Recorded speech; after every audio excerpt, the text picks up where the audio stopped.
മോശം ജോലി സാഹചര്യങ്ങൾ കാരണം യുകെയിലെ ആയിരക്കണക്കിന് നഴ്സുമാർ ജോലി ഉപേക്ഷിക്കുന്നതായി സർവേ വെളിപ്പെടുത്തി. നഴ്സിംഗ് ആൻഡ് മിഡ്വൈഫറി കൗൺസിൽ മുൻ നഴ്സുമാരെയും മിഡ്വൈഫുകളെയും ഉൾപ്പെടുത്തി നടത്തിയ സർവേയിലാണ് പലരും പ്രതീക്ഷിച്ചതിലും 1 വർഷം മുതൽ 10 വർഷം മുൻപ് വരെ ഈ തൊഴിലിൽ നിന്ന് പിൻവാങ്ങിയതായി കണ്ടെത്തിയത്. സർവേ പ്രകാരം ജോലി ഉപേക്ഷിച്ചവരിൽ 54% പേർ തീരുമാനിച്ചിരുന്നതിലും 1 വർഷം മുൻപ് മുതൽ 4 വർഷം മുൻപ് വരെ ജോലി രാജിവെച്ചതായി പറഞ്ഞു. 23% പേർ 5 മുതൽ 10 വർഷം വരെ നേരത്തെ ജോലിയിൽ നിന്ന് വിട്ടുപോയതായി പറഞ്ഞു.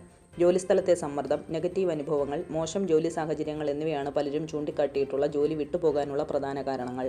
ചിലർ ശാരീരികമോ മാനസികമോ ആയ പ്രശ്നങ്ങൾ ജോലി വിട്ടുപോകുന്നതിന് കാരണമായി പരാമർശിച്ചിരിക്കുന്നത് ആശങ്കാജനകമാണെന്ന് NMC പറഞ്ഞു.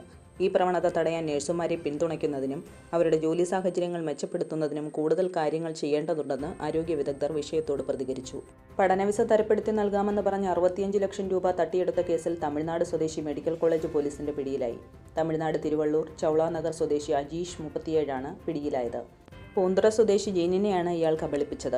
ജീനിനും സുഹൃത്തുക്കൾക്കും യുകെയിലേക്ക് വിസ തരപ്പെടുത്തി നൽകാമെന്ന് പറഞ്ഞാണ് അജീഷ് പണം തട്ടിയെടുത്തത്. 2022 സംഭവം. വഞ്ചനാക്കുറ്റത്തിന് കേസെടുത്തതിനു പിന്നാലെ ഇയാൾക്കെതിരെ ലുക്കൌട്ട് നോട്ടീസ് പുറത്തിറക്കിയിരുന്നു. ഹോങ്കോങ്ങിലേക്ക് പോകാനായി രാജ്യാന്തര വിമാനത്താവളത്തിലെത്തിയ അജീഷിനെ മെഡിക്കൽ കോളേജ് SHO BM ഷാഫിയുടെ നേതൃത്വത്തിലുള്ള സംഘമാണ് പിടികൂടിയത്. കോടതിയിൽ ഹാജരാക്കിയ പ്രതിയെ റിമാൻഡ് ചെയ്തു.